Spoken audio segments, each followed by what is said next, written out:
இந்தியாவில் பிரபலமாக இருக்கக்கூடிய செம்மறி ரகத்தை பற்றின முழு விவரத்தை தான் இன்றைக்கி நம்ம வீடியோவில் பார்க்க போகிறோம். அதுக்கு முன்னாடி நம்ம டியூட் ஸ்கோட் சேனலை சப்ஸ்கிரைப் பண்ணாமல் தான் சப்ஸ்கிரைப் பண்ணிங்க. அப்போ தான் நம்ம போடுற வீடியோ உங்களுக்கு ரெகுலராக காட்டும். இதில் நம்ம ஃபஸ்ட்டு பார்க்க போகிறது வந்து பார்த்திங்கன்னா ராமநாதபுரம் வெள்ளை. இது வந்து பார்த்திங்கன்னா ராமநாதபுரம் மாவட்டம் அது மட்டும் இல்லாமல் தென் தமிழகம் முழுவதும் ஓரளவுக்கு பரவலாக வளரக்கூடியது. இதோட நிறம் வந்து பார்த்திங்கன்னா வெள்ளை மற்றும் கருப்பு நிறத்தில் இருக்குது. மூஞ்சி பகுதி, மூக்கு பகுதி, கண் பகுதி மற்றும் காது பகுதியில் கருப்பு நிறத்துலையும், கால் பகுதியில் சில இடங்களில் கருப்பு நிறத்தில், மற்ற இடத்துலலாம் வெள்ளை நிறத்தில் இருக்கும். இதோட கிடாய் ஆடுகளுக்கு வந்து பார்த்திங்கன்னா கொம்புகள் நீளமாக வளரக்கூடியது, அதே மாதிரி முறுக்கலாக இருக்கும். பெட்டை ஆடுகளுக்கு பார்த்திங்கன்னா கொம்புகள் இருக்காது. கிடாய் ஆடுகள் வந்து பார்த்திங்கன்னா அதிகபட்சமாக 38 முதல் 40 கிலோ வரைக்கும் வளரக்கூடியது. பெட்டை ஆடுகள் வந்து பார்த்திங்கன்னா 25 முதல் 28 கிலோ எடை வரைக்கும் வளரக்கூடியது. இந்த ரக ஆடுகள் வந்து பார்த்திங்கன்னா கறி பர்பஸ்க்காக அதிக அளவில் வளர்க்கப்படுது. அடுத்து நம்ம பார்க்க போகிறது வந்து பார்த்திங்கன்னா நீலகிரி ஆடு. இது வந்து பார்த்திங்கன்னா நீலகிரி மாவட்டத்தில் அதிக அளவில் வளர்க்குறாங்க. இதோட மெயின் பர்பஸ் வந்து பார்த்திங்கன்னா கம்பளிக்காக அதிக அளவில் இந்த ரக ஆடுகள் வளர்த்துட்டு வராங்க. இதோட மீடியம் வெயிட் வந்து பார்த்திங்கன்னா 25 கிலோ வரைக்கும் வளரக்கூடியது. கிடாய் ஆடுகளுக்கு வந்து பார்த்திங்கன்னா கொம்புகளும், பெட்டை ஆடுகள் வந்து பார்த்திங்கன்னா கொம்புகள் இல்லாமல் வளரக்கூடியது. அடுத்து நம்ம பார்க்க போகிறது வந்து பார்த்திங்கன்னா சேலம் மேச்சேரி.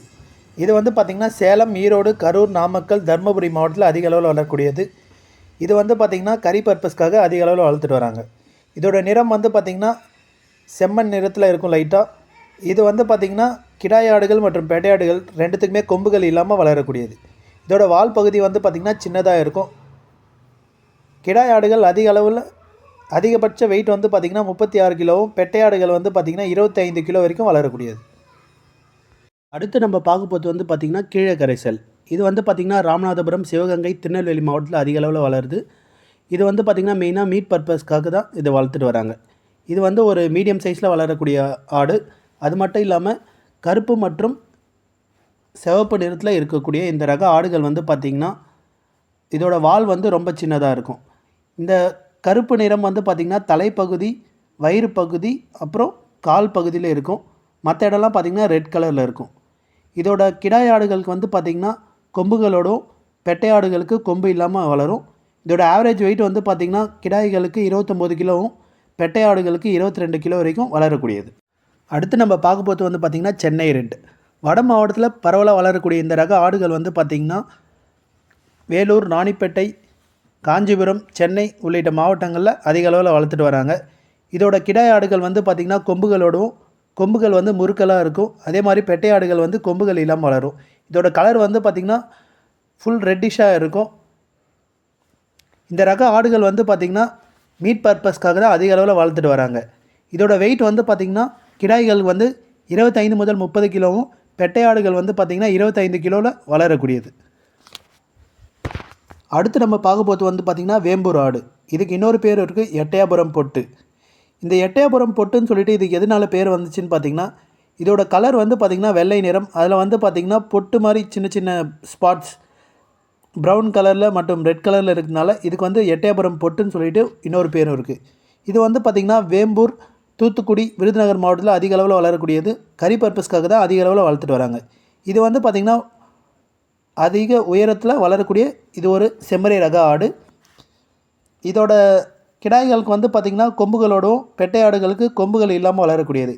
இதோட அதிகபட்ச வெயிட் வந்து பார்த்திங்கன்னா 35 கிலோ கிடாய்களும், பெட்டை ஆடுகள் வந்து பார்த்திங்கன்னா 28 கிலோ வரைக்கும் வளரக்கூடியது. அடுத்ததாக நம்ம பார்க்க போகிறது வந்து பார்த்திங்கன்னா திருச்சி பிளாக். இது வந்து பார்த்திங்கன்னா திருச்சி, பெரம்பலூர், தருமபுரி, அது மட்டும் இல்லாமல் சேலம் உள்ளிட்ட மாவட்டங்களில் அதிக அளவில் வளரக்கூடியது. இதோட மெயின் பர்பஸே வந்து பார்த்திங்கன்னா கம்பளிக்காக தான் இந்த ரக ஆடுகளை அதிக அளவில் வளர்த்துட்டு வராங்க. இது வந்து பார்த்திங்கன்னா பெருசாக வளரக்கூடியது இல்லை, ஒரு மீடியம் சைஸ்டு. இதோட கிடாய் வந்து பார்த்திங்கன்னா அதிகபட்சமாக 26 கிலோ தான் வளரக்கூடியது. பெட்டை ஆடுகள் வந்து பார்த்திங்கன்னா 19 கிலோ வரைக்கும் தான் வளரக்கூடியது. இதோட கிடாய்களுக்கு வந்து பார்த்திங்கன்னா கொம்புகளும், பெட்டை ஆடுகளுக்கு வந்து பார்த்திங்கன்னா கொம்புகள் இல்லாமல் வளரக்கூடியது. இந்த ரக ஆடுகளுக்கு கலர் வந்து பார்த்திங்கன்னா ஃபுல்லாக பிளாக் கலரில் தான் இருக்கும். அடுத்ததாக நம்ம பார்க்க போகிறது வந்து பார்த்திங்கன்னா கோயம்புத்தூர் ஆடு. இது வந்து பார்த்திங்கன்னா கோயம்புத்தூர் மாவட்டத்தில் அதிக அளவில் வளர்த்துட்டு வராங்க. இதோட மெயின் பர்பஸே வந்து பார்த்திங்கன்னா கம்பளிக்காக தான் வளர்த்துட்டு வராங்க.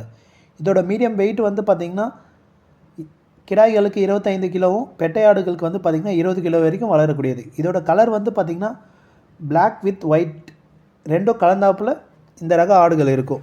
இதில் வந்து பார்த்திங்கன்னா 30% பெட்டை ஆடுகளுக்கு வந்து பார்த்திங்கன்னா கொம்புகள் இல்லாமல் தான் இருக்கும். மீதி 70% பெட்டை ஆடுகள் வந்து பார்த்திங்கன்னா கொம்புகளோடு இருக்கும். அடுத்ததாக நம்ம பார்க்க போகிறது வந்து பார்த்திங்கன்னா டெக்கானி ஷீப். இது வந்து பார்த்திங்கன்னா ராஜஸ்தான் மாநிலத்தில் அதிக அளவில் வளர்க்குறாங்க. இதோட மெயின் பர்பஸே வந்து பார்த்திங்கன்னா கம்பளி தான். இந்த கம்பளி வந்து பார்த்திங்கன்னா இந்த ஆடுகள் கிட்டேருந்து வருஷத்துக்கு 4.5 கிலோ வரைக்கும் கிடைக்குது. இது வந்து பார்த்திங்கன்னா ஒரு லோ குவாலிட்டியான கம்பளி தான். இது மெயினாக வந்து பார்த்திங்கன்னா போர்வைக்காக தான் அதிகபட்சமாக இதை வந்து யூஸ் பண்ணிக்கிறாங்க. இதோட நிறம் வந்து பார்த்திங்கன்னா ஃபுல்லாக பிளாக் கலரில் இருக்கும். அடுத்ததாக நம்ம பார்க்க போகிறது வந்து பார்த்திங்கன்னா நெல்லூர் ஜுடிப்பி. இது வந்து பார்த்திங்கன்னா ஆந்திரா மாநிலத்தில் அதிக அளவில் வளர்த்துட்டு வராங்க. அது மட்டும் இல்லாமல் வட தமிழகத்துலேயும் அதிக அளவில் வளர்த்துட்டு வராங்க. இதுதான் வந்து பார்த்திங்கன்னா இந்தியாவிலே இருக்கக்கூடிய டாலஸ்ட்டு ஷீப். இதோட காதுகள் வந்து பார்த்திங்கன்னா நல்லா தொங்கனா மாதிரி இருக்கும். அது மட்டும் இல்லாமல் இதோட கிடாய்களுக்கு வந்து பார்த்திங்கன்னா கொம்புகள் நீளமாக வளரக்கூடியது, அதே மாதிரி முறுக்கலாகவும் வளரக்கூடியது. இதோட மூஞ்சு பகுதி மற்றும் காது பகுதி வந்துலாம் பார்த்திங்கன்னா நல்லா பெருசாக இருக்கும், நல்லா பெருசாக வளரக்கூடியது. இந்த ரக கிடாய்கள் வந்து பார்த்திங்கன்னா மேக்ஸிமம் 35லேருந்து 40 கிலோ வரைக்கும் வெயிட் வளரக்கூடியது. பெட்டையாடுகள் வந்து பார்த்திங்கன்னா 28 கிலோ வரைக்கும் வளரக்கூடியது. லாஸ்ட்டாக நம்ம பார்க்க போகிறது வந்து பார்த்திங்கன்னா மாண்டியா ஷீப். இது வந்து பார்த்திங்கன்னா கர்நாடகாவில் அதிக அளவில் வளர்த்துட்டு வராங்க. இதோட கலர் வந்து பார்த்திங்கன்னா ஒயிட் மற்றும் லைட் ப்ரௌன் கலரில் வளரக்கூடியது.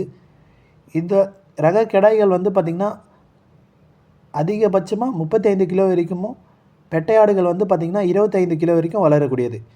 இதோட மெயின் பர்பஸே வந்து பார்த்திங்கன்னா கறிக்காக தான் அதிக அளவில் வளர்த்துட்டு வராங்க. இது மாதிரி ஆடு ரிலேட்டடான வீடியோஸ் தொடர்ந்து உங்களுக்கு வேணும்னா நம்ம சேனலை மறக்காமல் சப்ஸ்கிரைப் பண்ணிங்க. Thank you guys.